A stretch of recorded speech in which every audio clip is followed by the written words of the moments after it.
welcome to my log home in Julian, California. Well, I'm Eleanor Burns.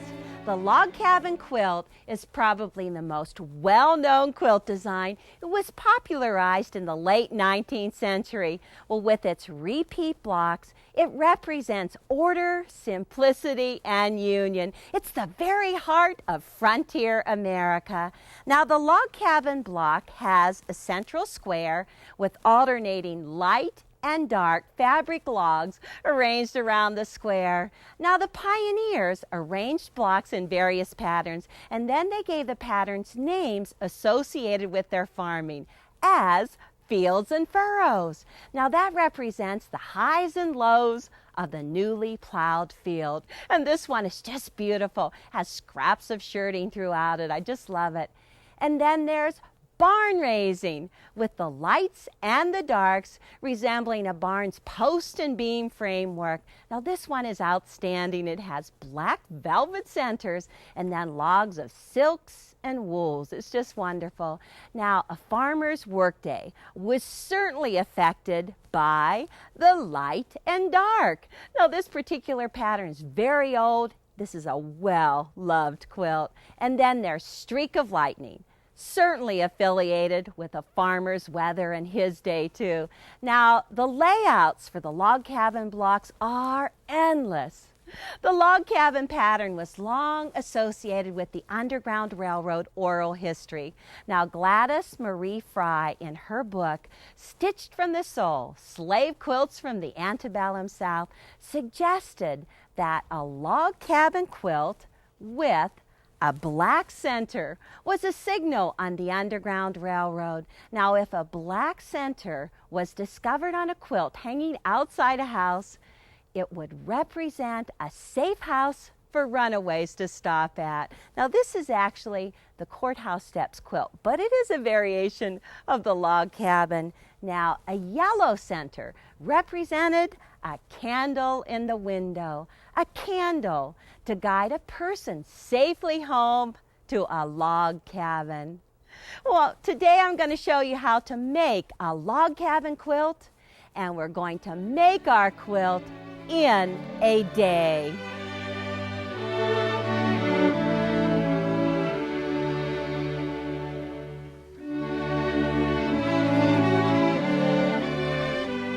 During the times of the Underground Railroad, the monkey wrench quilt was used as a symbol for slaves planning to escape. Now, the symbol was to gather your tools.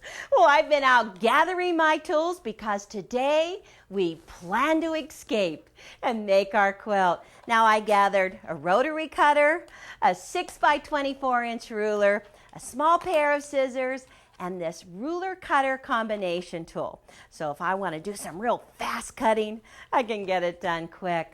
Now, this is the block that I'm making today. I actually went ahead and made one. This is a traditional block. It starts in the center with the red, and red represents the hearth, or the center of the log cabin, the very heart. And then there are 3 different lights, and they're like the logs or the sun in front of the cabin. They represent all the good things. How about the babies, the weddings, the parties? And then it goes right through the cabin to the dark side, 3 different darks, the shadow behind the cabin, oh, the sad things, the death, the divorce. Now, the whole block actually represents life itself. Well, when I selected my fabrics, I also took care. Now, these were designed by Nancy Kirk, and Nancy Kirk actually studied fabrics from 1855 to 1870. She studied the quilts, and then she recreated those fabrics, so this will really look like a Civil War quilt. Now, I thought about it. I selected one that's a small scale print, one that is read solid from a distance. This is the 3rd light. And then over here, the 3rd dark. It's a large scale print, so there's variety in it. And just for a little authenticity, I selected this check. Ooh, I just love it. Well, I made my sample block, but if you don't want to make your own sample block, you might want to just use a paste-up sheet. Just cut small strips of fabric and then just glue them in place with a glue stick. This will help you visualize what your block will look like before you even start sewing. Now, just in case you made a mistake in your fabric, That'll tell you you can replace it right away. Well, when I cut my strips, I love to have the straight of the grain. Now this is my first light piece, and it was cut from the bolt. So to put it on the straight of the grain, you just take the salvage edge. Now the salvage edge is that tightly woven edge. It's on both sides of the fabric. Just take your scissors, make a small nick in that salvage edge, and then you just pull it from salvage to salvage. And just take this, just get rid of it. So now it's on the straight of the grain. I like to press this. Oh, it's a little ruffled. So put some steam in your iron and just press those ruffled edges. Oh, this is going so quickly. And then fold your fabric, matching up that straight grain. Line it up here. Make sure it's lined up thread per thread. Now, I don't worry about the salvage edge. It's often very hard to line that up. But get the straight of the grain lined up, and you're ready for cutting. Now, I went ahead and just stacked up my center and my first 3 lights. Now, for a 16-block wall hanging, I'm going to make a new one for my cabin today. I need to have 1/8 yard of my center. So I've got that right there. This is my first light. I need to have a 1/3, and up here my second light, 2/3. Down to my 3rd light, it's 7/8 of a yard. Well, I'm going to cut all 8 layers at once, but you know, if you're not up to it, it's fine. You can just cut 1 or 2 layers at a time. I lined up that torn edge right along here. I'm just going to take my 6 by 24 inch ruler and trim off the torn edge. So I'm just going to use the 1/2 inch line. I'll just take a nice big trim today. Take the 1/2 inch line and line it up right along the straight of the grain, and then just open your cutter, put it right up against the ruler. I'm spreading my fingers and just anchoring one, and just bear down hard as you cut away from you. Now halfway through, why don't you just walk your ruler up, anchor it, and finish cutting. Okay, so just take this torn edge, just get rid of it. The strips are 2.5 inches, and so with a 6 by 24, line up 2.5. Oh, got it all the whole way along. 2.5 there, there. Do a check. Spread your fingers, anchor it, and you know, always shut your blade when you lay it down. Okay, that's my center color. I only need to have 1 center color. So I'm just going to take this, stack it up. That's my first strip I need. Just take this extra, get rid of it. Now I have my first light here. I'm just going to fold up. This is my second light and my 3rd light. And let's just keep on going. For my first light, let me check. I need to have 3 strips. And so you just keep on cutting all of the layers at the same time. Let me line that up. So take 1 cut, move it along. Need to have 1 more strip for my first light, and I can pull that off. Just cut salvage to salvage, and just keep lining up those strips as you go through. Now, first light, done with it. Gonna peel it off, get rid of it. Now, the rotary cutter and the ruler are just really easy and fast to do, but you might want to try the ruler cutter combination tool. This is the ruler cutter combination tool, and the cutter is attached right to the ruler and just slides right along this bar. And this is great, particularly if you have arthritis or something that just prevents you from cutting quickly, or if you just want to cut faster. Okay, so I'm lining up the 2.5 inch line on the ruler. I'm going to pull the cutter down here, spread my fingers, and then just bear down hard as I cut away from me. And then you just keep on going and cutting right along there, getting your strips done. Let me finish my strips, and then I'll show you how to sew your blocks. The light side of the story is my cutting is finished, and now I can go on. Now, when I cut them, I actually cut all the 3 lights together and then the 3 darks. But now we need to arrange the strips in sewing order, because we're going to start in the center, go with the first light, and then the first dark, and just keep on going around. Second light, second dark. So let's just switch those strips. It's center, first light, first dark, second light, second dark, third light, and then third dark. Boy, get those in order before you start to sewing and you will not make any mistakes. That would be really the light side of the story, wouldn't it? Now I'm going to just pick up my center strip and my first light and just place them right sides together. I'm just going to flip that center, right sides together to the light. Now you need to have a 1/4 inch seam allowance, and there's a number of different ways that you can get that perfect 1/4 inch. The one that I'm going to use is the 1/4 inch foot, and it's perfect because from the needle to the outside edge of this little bar right here, it's a 1/4 inch. Now if you don't have a 1/4 inch foot for your sewing machine, you could go ahead, figure out what your 1/4 inch is, and then just put your magnet right up against your foot. Boy, it's really sticking to my machine, sticking to everything, in fact. Or you could just go ahead and put a piece of adhesive strip next to your foot just to keep your strips in order.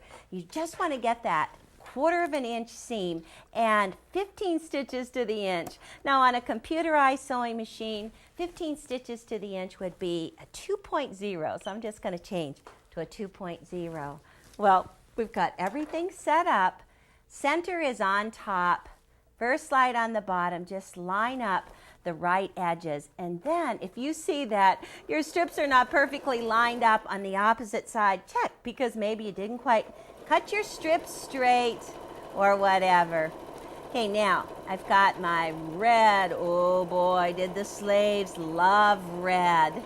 Well, for 16 blocks, you really need to go the whole way down that strip. But I'm just going to move quickly and show you how to cut the centers for just 3 of the sample blocks, and then we'll go on. Okay, so take your center color right on top. Now you need to have a 6-inch square up ruler. Take your 6-inch, line up everything straight on the strip, and I just want to trim off that salvage edge. On the left edge, just take this, get rid of it, and then cut perfect 2.5-inch center squares. Now this ruler is small, but boy, this is just the perfect size for fitting that right in there. You know, while you have this on your strip, you might want to just check and make sure you have that 1/4 inch. Got 3 sample blocks done. That's all I'm going to work on. You just cut them apart, you stack them up, and in the system, you take them and turn them over. Okay, how about let's just check that 1/4 inch while we're there. I'm going to just line up my ruler. All right, from the stitching to the outside edge, perfect 1/4 inch. Well, when we look at our paste up sheet, this is what we have done. We have the center and the first light sewn only once. Center and first light, so to tell you the truth, we don't even need this center strip anymore. I am just going to take it and get rid of it. Now, we use every other color twice.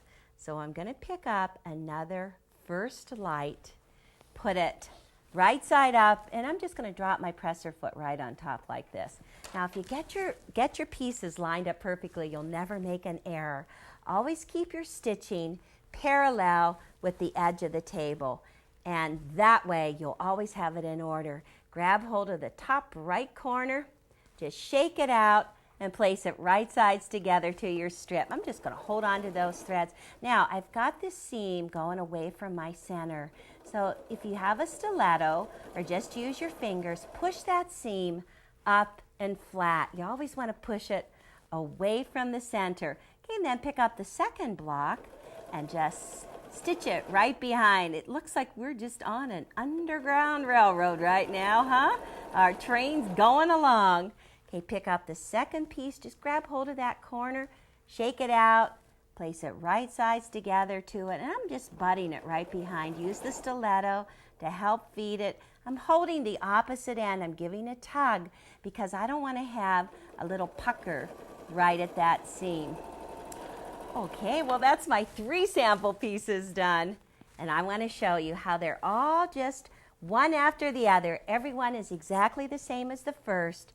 And right in between the 2 of them is where we're going to cut it apart. Let me just pull up this, lay the strip flat, get the 6-inch square ruler, and I'm just going to line it up so that it's straight. Straight across here, go right here, keeping everything exactly straight, and then go right in the middle.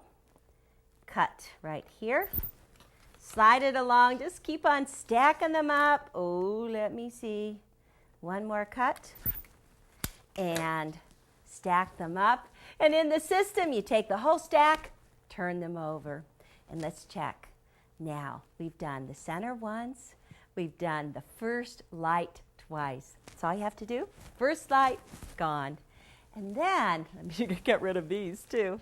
And the salvage edge, it's all gone. Okay, now you have your strips lined up. So now that we're ready for the next strip, it's the first dark. And you can just even go ahead and place your block right in your paste up strip sheet just to make sure you're going in the right order. Okay, so let's get this. First dark is placed right sides up. And I like to just anchor it right there. Take a few stitches. Grab hold of that corner. It's a system. It's just a complete system so that you can just quickly move right along. And once you get the first one going and you know the assembly line process, you can understand why it would be easy to go ahead and make your blocks. Oh my gosh, you can make like 24 blocks easily in 6 hours. Just push that first seam up, and then the next piece goes right behind it, but right behind. If you actually leave a little bit of space in between, then all you really need to do is make 2 cuts when you cut it apart. All right, the train's going. We've got them all in order, going straight down that strip. Just lay them flat. Let me give myself some room here on the table. And each time you cut, even though it looks like there's a little bit of a gap, I always keep the line and the ruler straight with the top of the strip cut straight across. Go right to this section and see how it might not look like it's straight underneath, but if you've kept it straight with the top of the strip, when you cut it, it's gonna be straight. One more cut over here, cut off that salvage edge. Just take this, get rid of it. Okay, now I already have 1 strip of the first dark, and you remember the rule. You use every color twice, so all I'm going to do is just take these blocks, stack them up, turn them over so that the stitching is parallel with the table, and then just put my first dark underneath my sewing machine, grab up this piece. Now the last strip that I added on, or the first dark, always goes to the top. Now there's something a little tricky here because we have this seam here, which always goes up, but now we have a second seam, and that second seam always goes down. So just push the first seam up above the center, and then the second one below it down. Grab up the next one, butt it right on, and just keep on going. So much fun just to get this together. Well, I'm just going to stop after 2 and just show you what it looks like. Cut them off, line up that 6-inch square ruler, and cut right in between here. And whoops, what happened? Didn't quite get it. Turn it around to this side, keep it straight, cut it off. And that's what we have. And if you check against your paste up, you'll see that I'm just going to continue on into the second light, the second dark, the third light, and the third dark. Well, you know the system now. You can go ahead and finish your blocks. My logs are sewn. Now it's time to find out if my cabin is straight or not. Take your blocks and place them on a gridded pressing mat.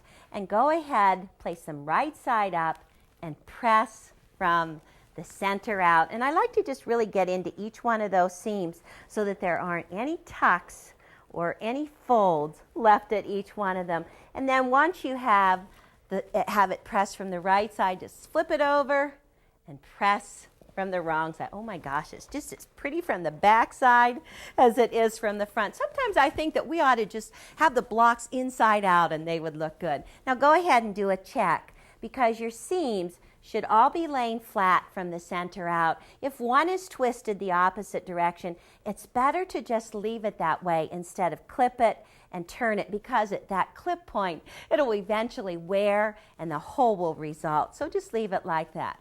Now, you can square them up, but I'm not big on squaring up. Let's just take a check, because sometimes I think you can get in trouble more if you square them up. I like to take the whole stack and just check. Find out if they all look approximately the same, because you know this is just so forgiving. It'll stretch it or it will ease in. And if you see one that's just sticking out in the outside edge, if it's like a 3/4 of an inch larger, then why don't you just go ahead and pull it. You should find out what the average size is and then just square them up to that size. Let's see, have the 16-inch square up. I'm going to place it right on here. Now the average size for this block was 14.5. Yours might be only 14 inches. So I'm just going to lay the diagonal line so that the one is in the upper right-hand corner, goes right through the corner of the log cabin, the center, and right down to the opposite corner. Actually, it is looking really good, but just in case, then all you want to do is hold your hand flat on your square up, trim up, across the side, and across the top. Trim on two sides. Oh my gosh, nothing even came off. And then you just take the opposite corner, turn it around, drop your square up ruler, and then just do it the second time. Let's see, get it right on there. I think I should have just screwed up on one of them so you could see it. But you know, the blocks are very forgiving. Now, if it's a little larger, it's easy. You can just go ahead and trim it. But if it's a little bit smaller, all you need to do, take it back to your ironing board, your pressing mat, just repress it again because maybe there's some folds or some tucks. Repressing will give you a larger block. And if that doesn't work, maybe let out a seam on the outside edge so that they're all the same size. Well, I am so excited. My blocks are done. I get to eat lunch and have a little rest. Now, the early 20th century Amish made wonderful wool quilts in just startling color combinations. This one is just beautiful. Now, this quilter's only regret is that she didn't get to finish it. Now, our Depression era women used pastels, the soft pastel colors that they were wearing in their clothes. But I have to tell you, that orange center just wakes you up, doesn't it? Well, then the log cabin took a rest, along with all of the women that were building airplanes in World War II. Then the bicentennial came along. In 1976, it brought a whole new wave of log cabin quilts. And that's when I made my first one. Can you believe the yellows, the blues, and that big red center? Well, the fabric was given to me in exchange for babysitting the little boy who lived next door. Well, I made the top, but look at this. I never did finish it. Gosh. Well, my sons were young then. Right here they are. This is Grant. He was the big brother, taking care of his little brother Orion with the charming grin. Now, I was out teaching classes and making the log cabin quilt. I said, I have these easy techniques. And my students just begged me to write a book. This is it. Make a log cabin quilt in a day. Now, I finished the book in 1978. And by that time, I still had not finished a quilt. Well, the illustrations were hand-drawn by my husband, and he did the type on a Selectric typewriter. Well, it's a pretty good, simple book. Lots of people got their quilts done. But you know, there's no photographs in this book. So I redid the book right here. And this time, I put in some black and white photographs. Now, the weekend that the photographer came, I made these 3 quilts. Well, what a busy weekend that was. I put my sons to work with me, and these are 2 of the quilts that we made in 1983. And the one on the far right never even got tied. Well, they're a total embarrassment to me. I've just tried to replace them. I tried to steal them away, but they're my son's favorite quilts. They say they're just full of good memories. And now, many years later, actually I feel like I've been working on this for a century, this is the latest rendition of the Log Cabin book. And it has 4 color photos throughout, good illustrations, it's easy to follow. And this is my latest log cabin quilt. Oh, with a traditional red center, the barn raising pattern fits great on a queen-size bed. Well, they say things just get better with time. Well, may you too enjoy making history with your family.